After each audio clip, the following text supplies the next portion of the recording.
So our community spent last year creating a vision for MSUS, including ends statements, which identify specific ways we intend to live out our mission. The ends statements will guide our activities as we make this vision real. In order to identify a few areas of focus for the 2020-21 church year, the board looked at congregational feedback from circle conversations held around the pledge drive, a June congregational survey, and a July meeting with teams and committee leads. After deliberating on that feedback, we prioritized 2 of our end statements to guide us in this current church year. Here are some things to remember. All 9 of the end statements that we created are important and connected, but we can't expend resources on all of them at once. So each year the board will select 1 to 3 ends to focus on, knowing that growth in a few will support and enrich the rest. We will use our whole vision as a filter for our decisions and activities, but give special consideration to the end statements that the board has designated as priorities at any given time.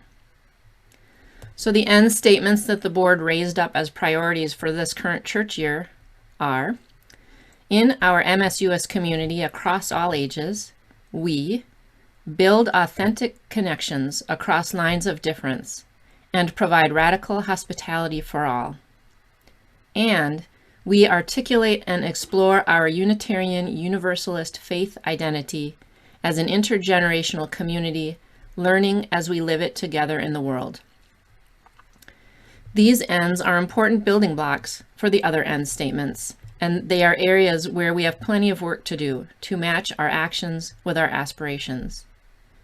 In today's forum, we'll focus on a key element of the first priority, radical hospitality. Understanding radical hospitality and how our words, actions, and physical space do or do not provide such hospitality is important for the health and growth of our community. In addition, the practice of radical hospitality can help us offer a message of deep and true welcome, and it supports efforts to build connections across lines of difference. With everything going on in the world right now, there is both a need and potentially an openness toward change that makes radical hospitality particularly relevant at this time. And now Lynn will share some things. Although I knew the term radical hospitality, I didn't really understand it and how it could make a difference until I participated in Transgender Inclusion in Congregations program last summer that Reverend Laura ran. It was quite remarkable.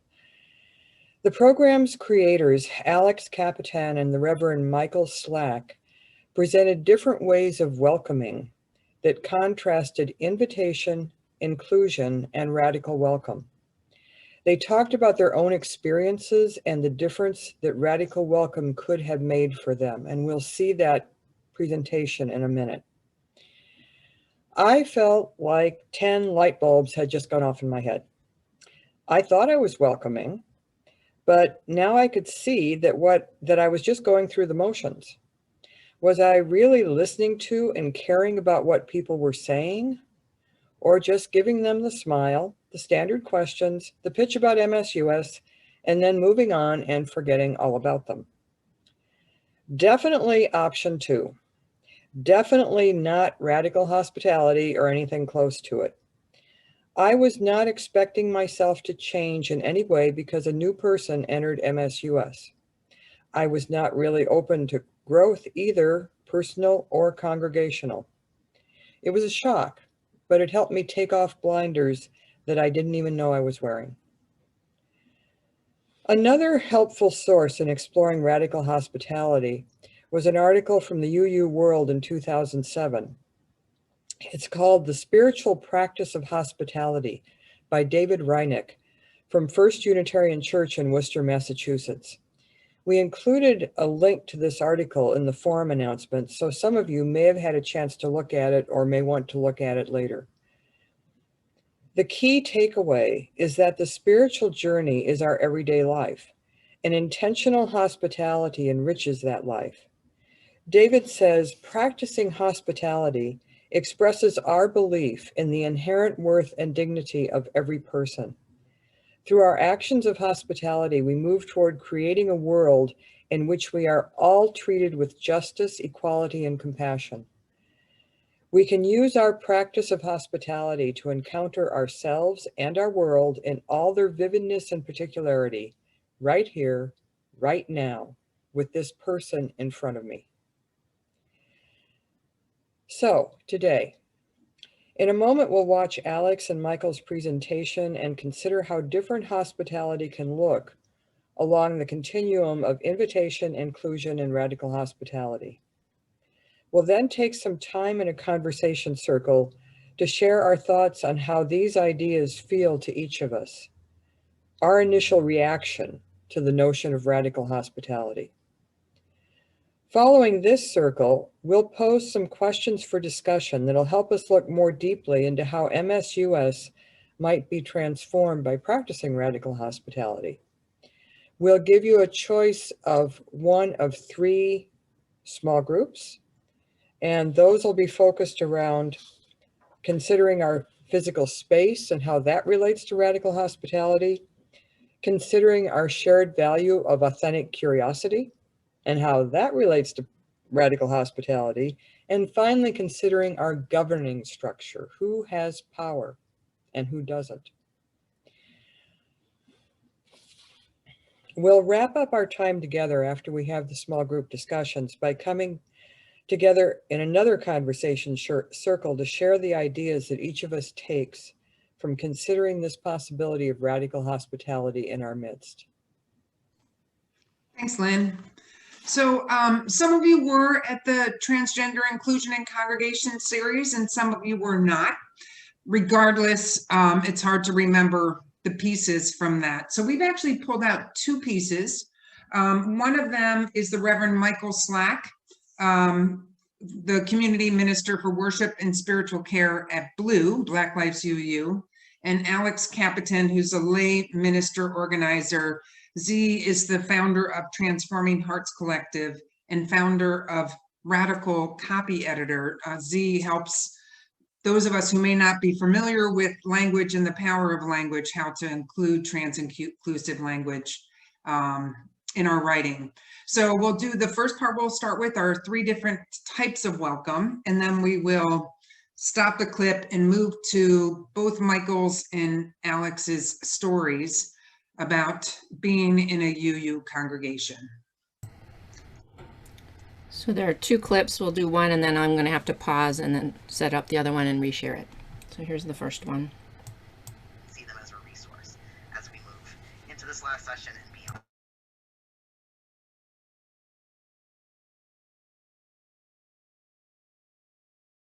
Katie, we're not hearing volume.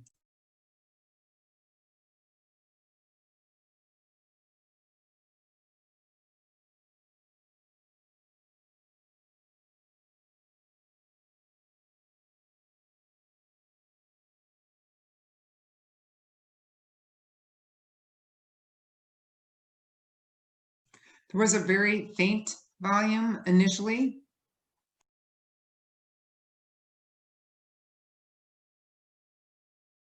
Practices and see them as a resource as we move into this last session and beyond. So in session 5, we talked all about culture, right? So now that we know what that is, we're going to move into culture shift. And so as part of that, we wanted to lift up this really great model by the Reverend Canon Stephanie Spellers, an Episcopal priest. And she wrote this really incredible book on radical welcome. And we have been utilizing that model and believe that it is a really great way to think about where your congregation or your faith community may be. The model that she uses incorporates 3 types of welcome. One is invitation, that is really about the open door, right? Everyone's welcome, come on in. The second type of welcome is inclusion and the desire for diversity, but without real culture shift. And the third is radical welcome. That's what happens when folks have come, the space begins to shift because the people in the space are different. And so those are the 3 different types. And I believe Alex has some really incredible worksheets to show us, to help us think through those 3 types more deeply. So as Michael just shared, these are 3 types of congregations that really want to practice welcome. And the first type, being inviting, is sometimes where congregations feel like, great, we're doing our work. The door is open. We've put on our marquee at the road, all are welcome. We're friendly when people come in. That's all there is to it, basically. So as you can see from the slide, the message of the inviting congregation is, come, join our community, and share in our cultural values and heritage. Be like us. The goal of inviting congregations is assimilation. It's an invitation to new people to enter and to adopt the dominant identity and the culture of that congregation. The effort is about systems and programs that invite and incorporate newcomers into the existing structures and identity of the congregation, and folks who can't assimilate are rejected. And the result is that there's healthy numbers, perhaps with some members who have an identity that's marginalized in some way, but the institution itself and its membership is overwhelmingly monocultural. Right. And this is all Stephanie Speller's words. You want to talk a little bit more in depth about inclusion, Michael? Sure. A faith community that's inclusive is one where there's desire for diversity, right? Without real culture shift. Their efforts are made to include folks on the margins, and they might even incorporate new projects like an LGBTQ youth prom or a yearly gospel service. But the larger structures of the community and its norms and expectations remain relatively unchanged. So there might be some programmatic shifts, but how folks understand and think about leadership, how folks think and understand about so many different aspects of the community at large don't really change as much. So sometimes, ultimately what that means is that you might see a revolving door of people with marginalized identities. Like folks will sort of come in because of what they've learned about the community before they arrived, but they usually don't experience true belonging. And in those instances, the emphasis is on individual efforts rather than the structure and the larger culture of the congregation. Right. And then the final type of welcoming congregation is what we are inviting folks to think about as the goal here, is the radically welcoming congregation. And the radically welcoming congregation is, to use a Christian term, the goal is incarnation. What we're talking about with radical welcome is mutual relationship and the ability to be transformed by those relationships.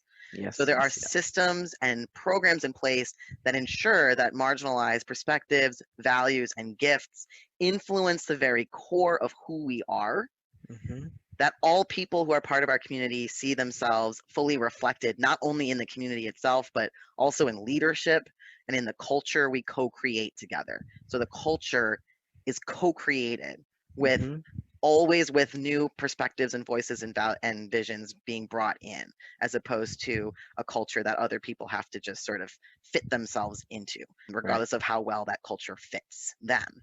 And everyone helps shape the identity, the mission, the leadership, the worship, and the ministries of the congregation.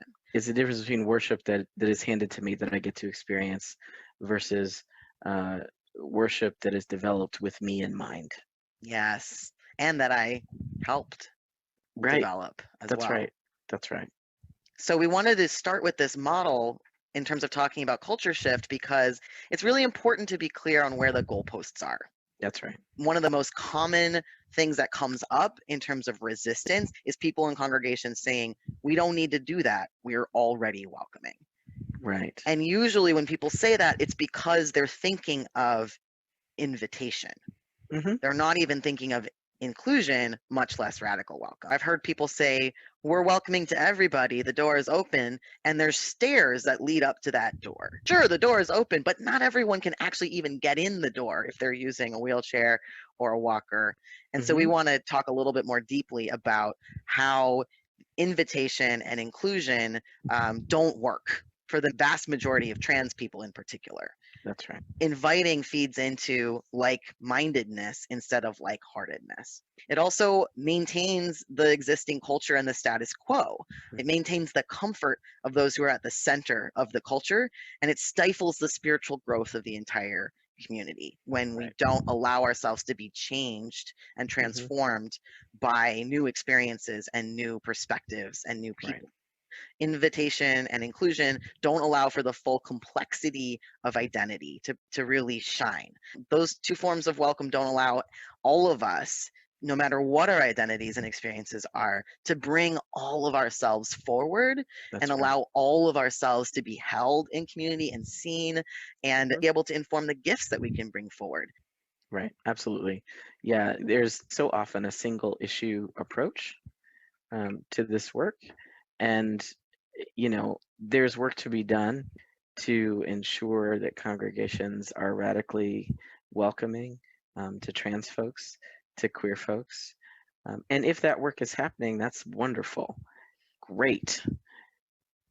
And also, if you're not talking about income and you're not talking about ability, you're not talking about race, then there are folks who are going to be shut out of that sense of welcome.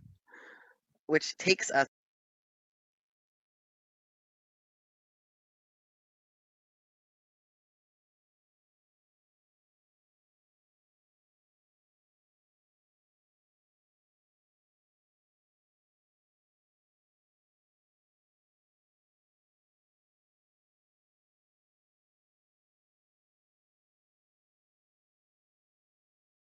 to just move into some personal examples so that folks can have a sense of how this really impacts folks on a real personal level.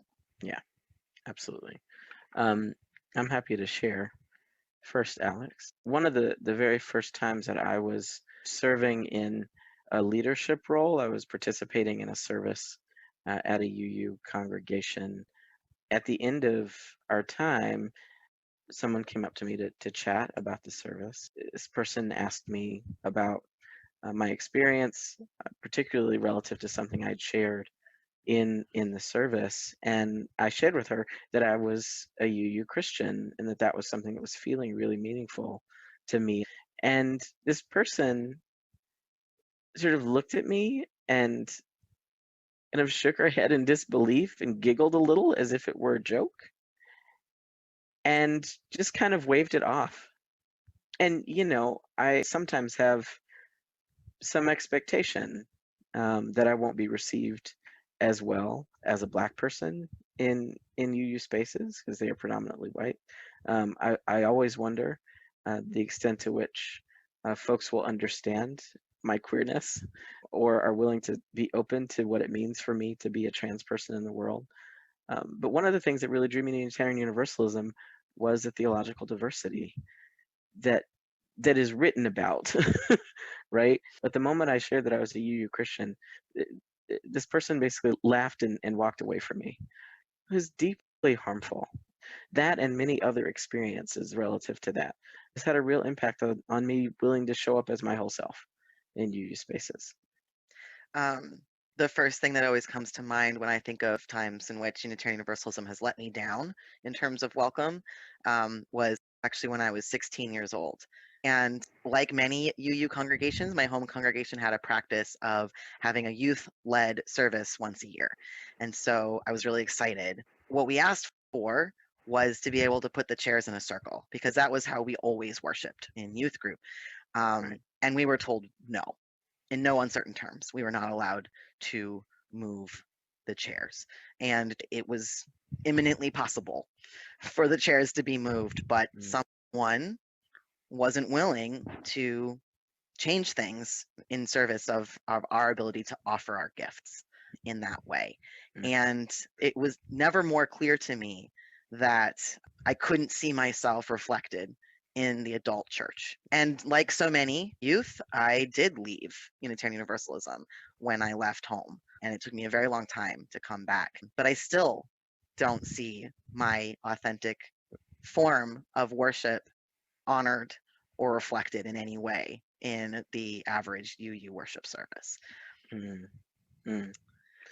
What would radical welcome have looked like or been like for you, Alex? Invitation in that context was just saying you're welcome to come to service as youth. Inclusion was actually like taking the time out to create space specifically for youth to lead worship service. But the expectation was that we would do it in the way that was most comfortable and stuck to the cultural norms of the church. Radical welcome would have been, first of all, we would have been allowed to lead worship in a way that was most authentic to us. And then there would have been an understanding that there is a major difference here, a cultural difference between the way in which the adults in the church were experiencing worship and the way in which the youth in the church were experiencing worship. And there would have been a process of inquiry around how do we bridge that, and how do we learn from each other, and how do we co-create worship that actually does something different than either before. Yeah, right. How about you, Michael? What would have radical welcome looked like for your situation? You know, if I'm thinking about invitation, the words that are put forth out in public is a way to help folks believe that the doors are wide open, right?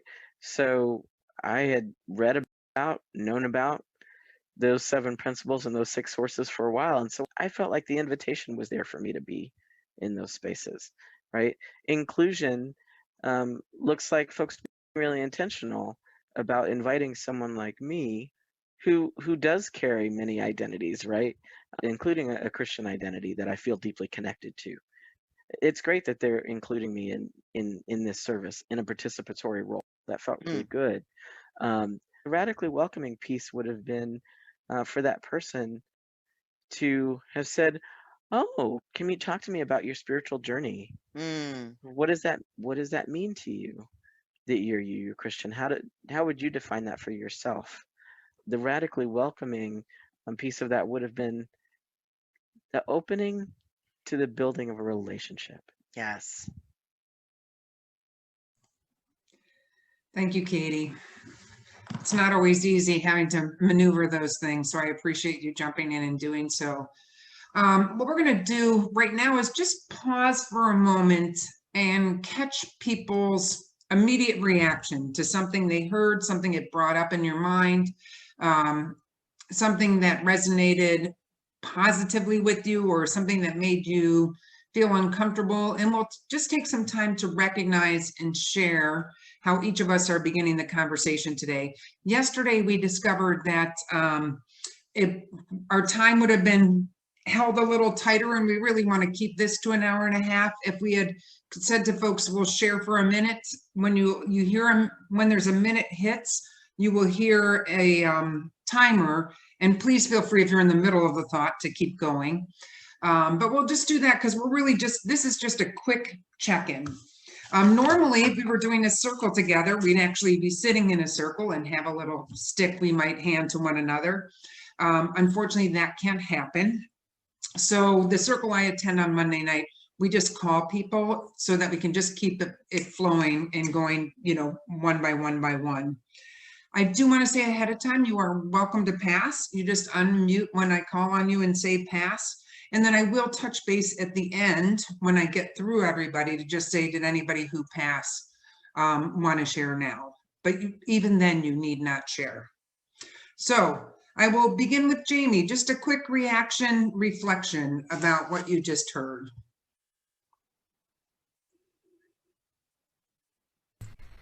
Well, I love to welcome new people, but and see them all as maybe potential friends and members of our wonderful community. But I do think I probably have been welcoming them into our community, our values, our structure, and have not maybe seen them truly as individuals and what they might bring. And so I think that when I do try to greet newcomers, I will ask more about them and what they're looking for. Thank you, Jamie. Amy. Very similar, I think, to what Jamie just said, thinking about how I can be open to be transformed by other folks. Thank you. Polly. Yeah, when Kathleen and I joined the congregation, I truly felt like we were radically welcomed by Marie. And I see her doing this over and over and over again. She's a master at it, and I have a lot to learn from her. I would call our church or my participation radical inclusion. I feel like I'm on the edge of it.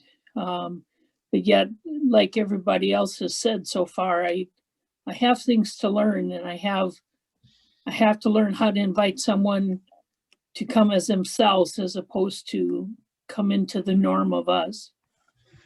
Thank you, Polly. Katie.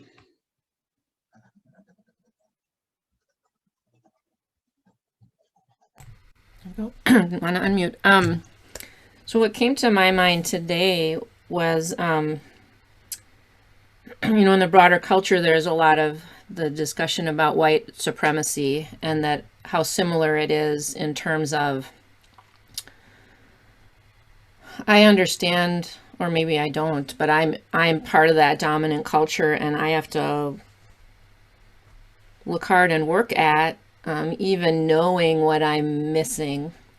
And something that I heard in the context of my own exploration on white supremacy had to do with we're not taught, like as we're growing up, we're not taught that this kind of this racial separation means that I am missing something. And that's kind of something that that this brought up today was what am I missing that what would change if I saw things as, by me not allowing the full person somehow to come in, what might I be missing? Thanks, Katie. Marie.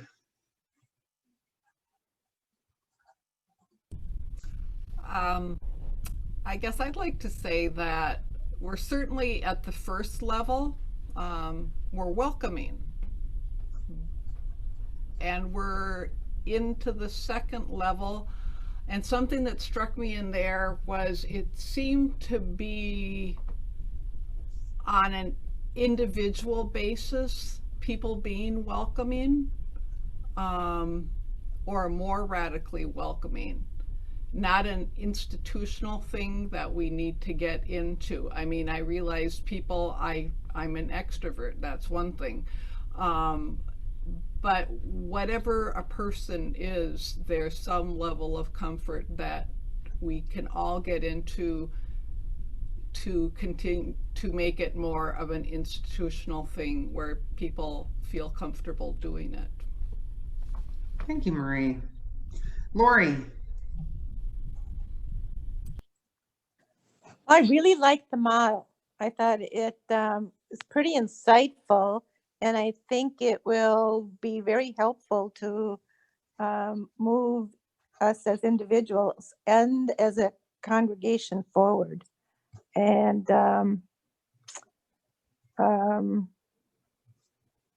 it's just very, very thought-provoking, and I guess don't have any answers, but I just thought it would help us to really make some significant changes in the future. Thank you, Lori. Byron.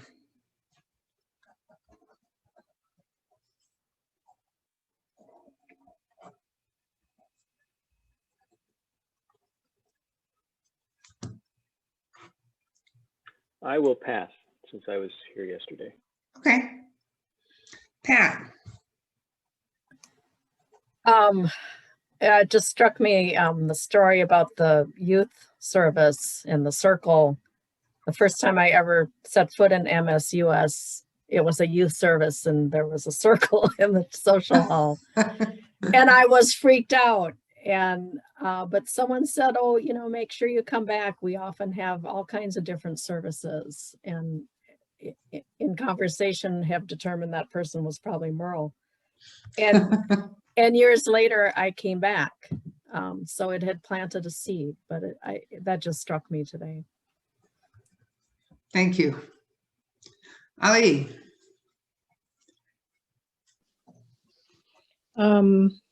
I understand what both Michael and Alex said about how hurtful it is to not be accepted or not be fully accepted in. My experience first coming to MSUS was walking into the social hall and seeing, oh my gosh, everybody in the kitchen is female. Does that mean I'm supposed to be a kitchen worker too? And then later trying to get on building and grounds, and I have to tell you, I worked for 3 years to get on that committee. And once I was on the committee, I was not invited to the meetings. There were 2 annual meetings that I was invited to. And I know I'm not the only one who was excluded, but I hope we're not expecting everybody to work that hard to get in and contribute. I find that a huge obstacle, and it still hurts. Being on building and grounds, I had men ask me to bring their lunch for them, and I said, okay, I'll bring your lunch if you bring mine. Yeah. So I think there are some ways, especially with gender, that we have a long way to go. We still have a committee that is entirely men. Yeah. Thank you. Marcia.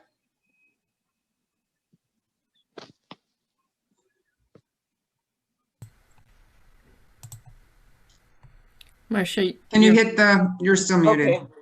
There you Okay. go.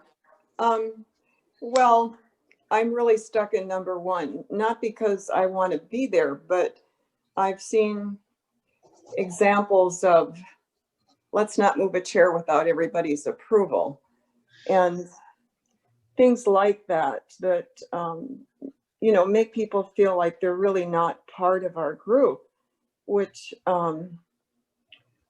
sometimes I feel like I don't have enough information. I don't know the questions to ask. My goal is to be welcoming, but I'm somewhere on the border of introvert one day and extrovert the next. So it doesn't come easy for me. That's why I tuned in today. So I'd like to get to number 3. I think I just need help. Thank you, Marcia. Peter.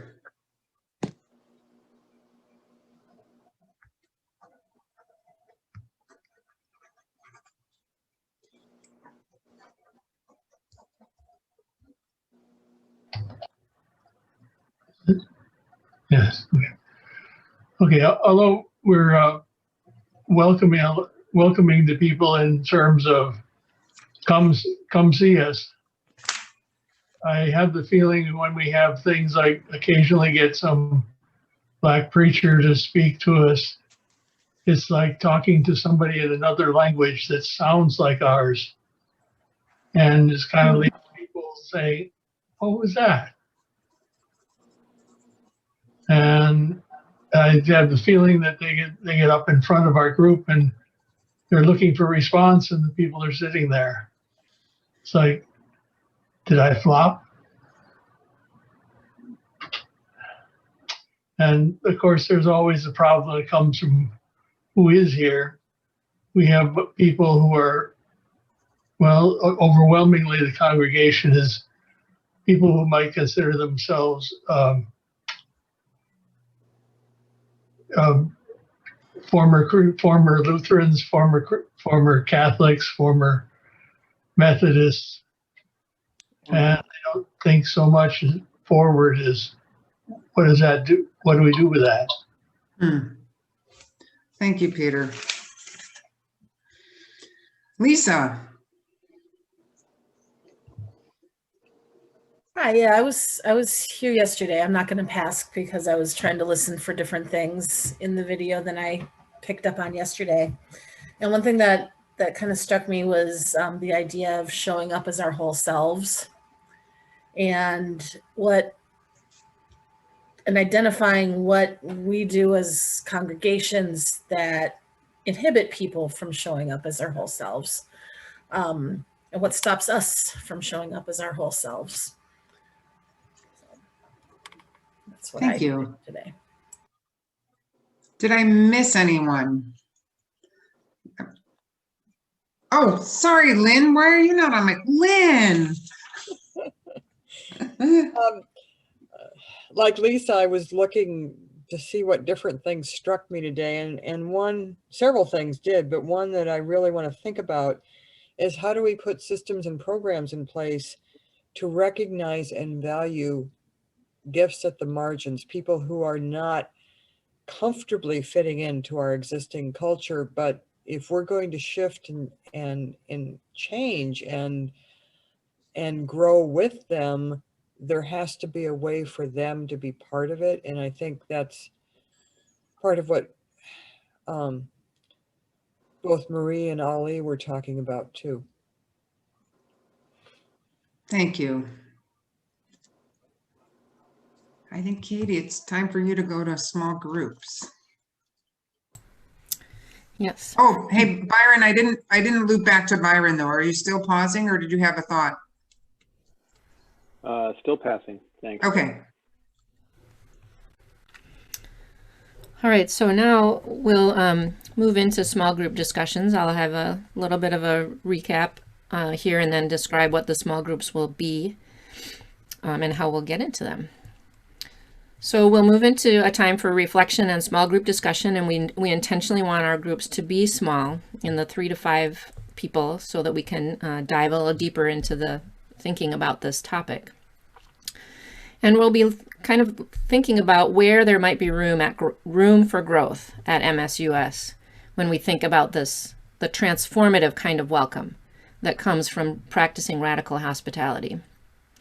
So I wanted to highlight a couple concepts from the UU World article by David Rinix, which you might have read, but if not, that's okay.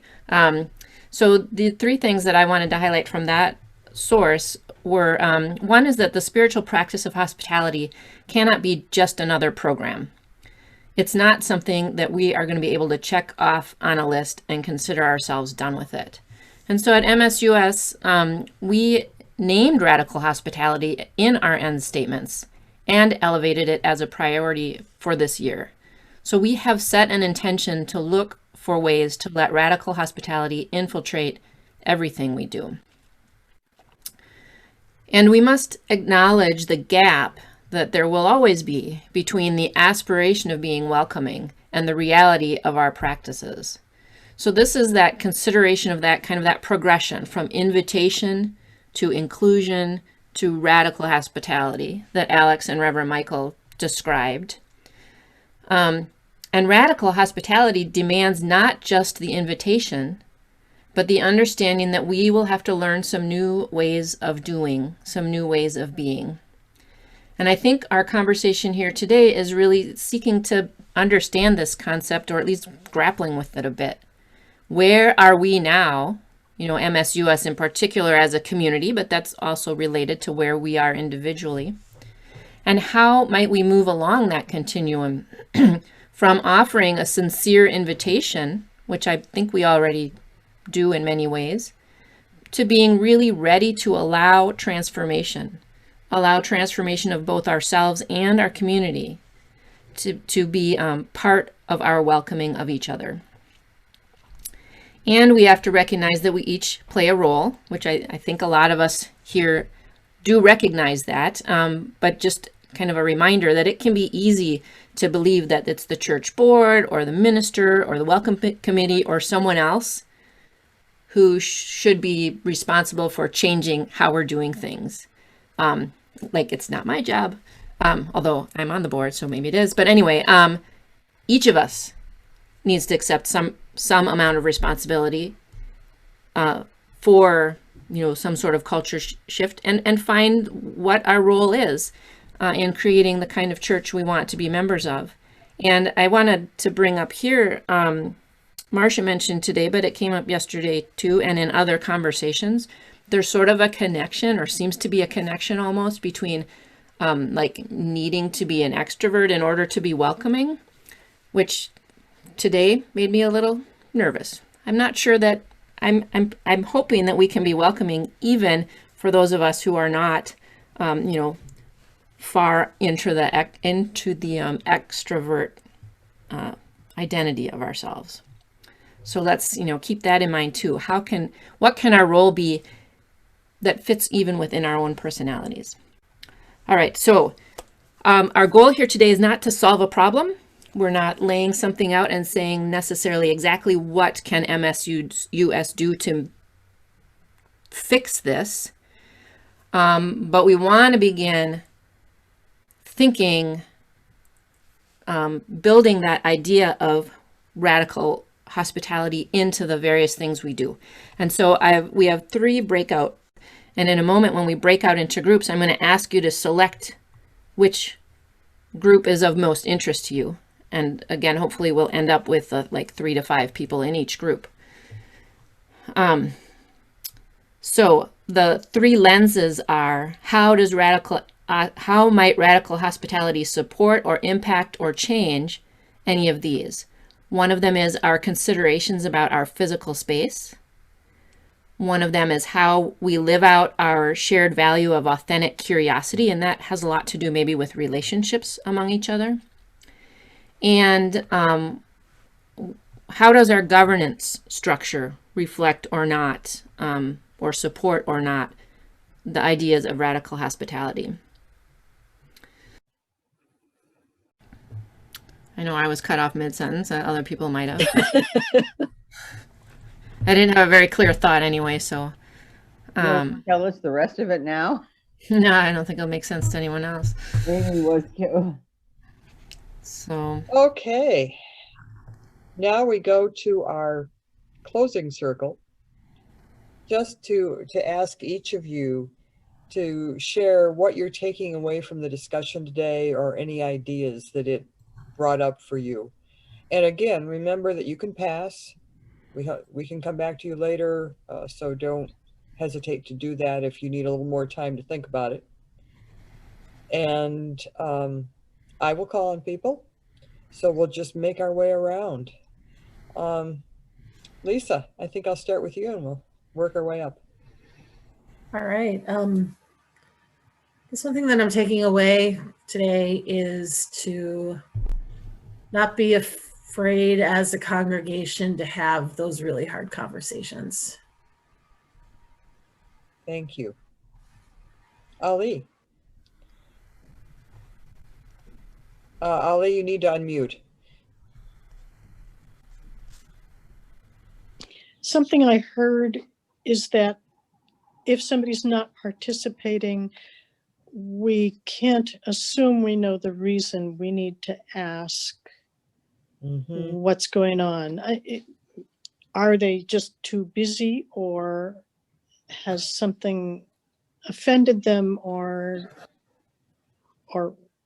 is there something that the church itself is doing to them, has done to them, that needs to be healed before they can participate?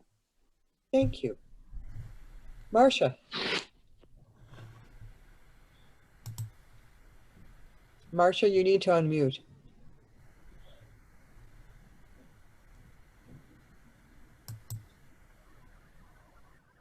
Thank you. I think I'm going to, I guess what I took out of it is that I still have a lot of questions that aren't formed yet. And I don't want to, I don't want to miss what I could know about. So it's giving me pause to think about how that looks for me. Thank you. That's actually really valuable. Polly.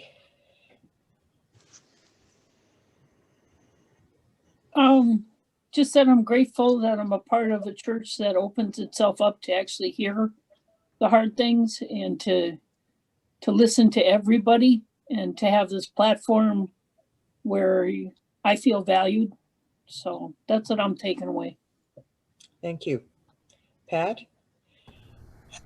Something that's popped in, consistency, the coming back a second time, and Marie remembering I had been there. Summer sorting for the service auction and Marcia always being there. There was a constant consistency that kept me engaged. And I'm just really thinking about that and how important that is. Thank you. Jamie? I think just continuing to come at my conversations and my behavior in church with an attitude of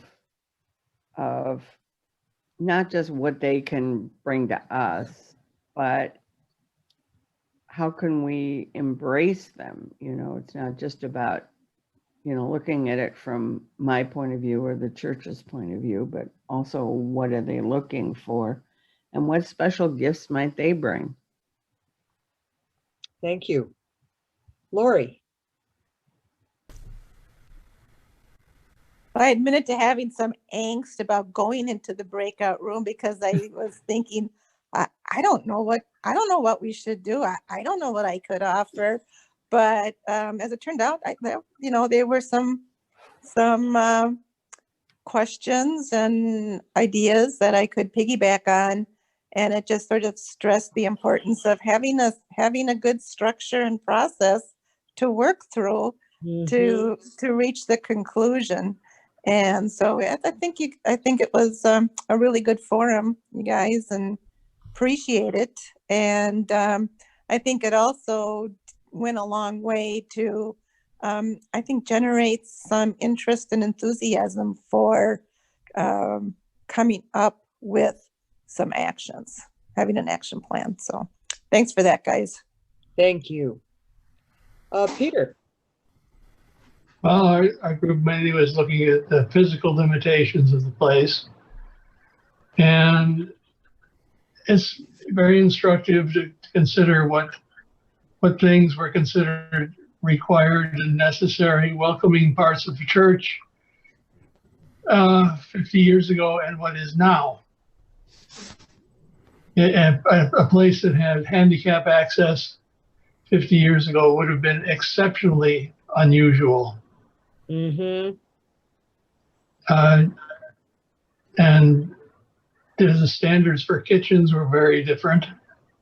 Standards for bathrooms were very different. Standards for the space you're having in the sanctuary were very different.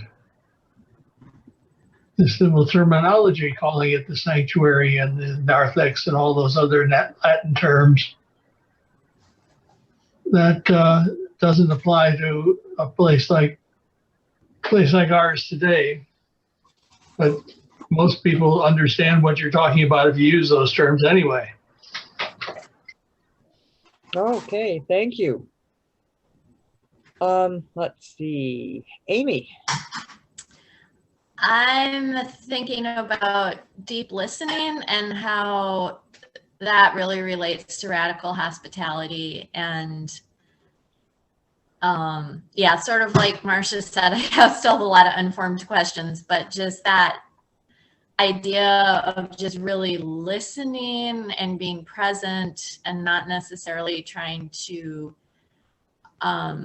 solve or, I guess, kind of fix something, but just being really honestly appreciative and curious, and what that really means or could look like. Thank you. Byron?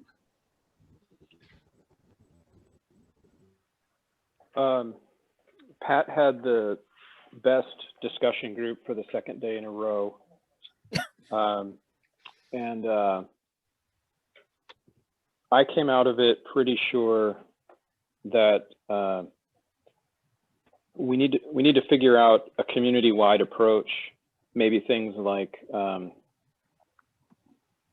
the beginning part of the service, each service would mention that we're always soliciting ideas for how we celebrate together, and that we have some forums on how we want to behave. We had with new people who visit, we had a significant discussion about how many of their cards should we ask them to show on their first visit, and how many of ours should we show, so that we don't scare them away, or so that they don't feel like they're being recruited into a committee immediately. I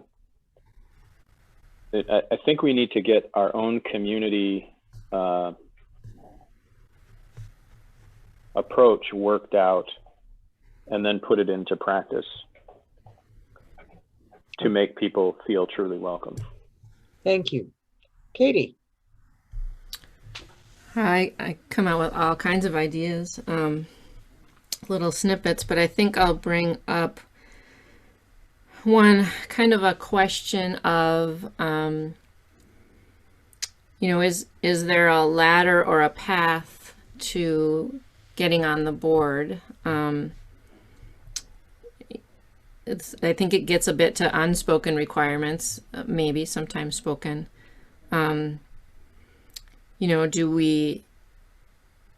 Does everybody on the board need a college degree? Does everybody on the board have to have served on committee X, Y, or Z, or on a committee? Or, this is balancing a little bit too with what Byron said, because I know that some people might feel that they've been asked to be on the board too early, but just kind of thinking about, are there, as the leadership development committee is looking around, help to make sure that they are aware of any, I guess, hidden requirements that we might be putting on to leadership. I like to think that we're not, but I'm guessing we are. Thank you. Is Laura? See, I think you're the only person we haven't called on. If I'm wrong, would somebody please let me know that? I was on the physical space team, which is pretty small, but lots of, it's just so good to hear people's perspective and hopes. One thing that just struck me immediately is walking into our church, it in no way reflects the joy, vibrancy, caring. It's the people often talk about, it's the people that help newcomers understand what our place is like, but it seems like we really miss if it's not also our physical space. Mm-hmm. Okay. Laura, I'm going to turn it back to you now for the closing reading, and we'll wrap things up.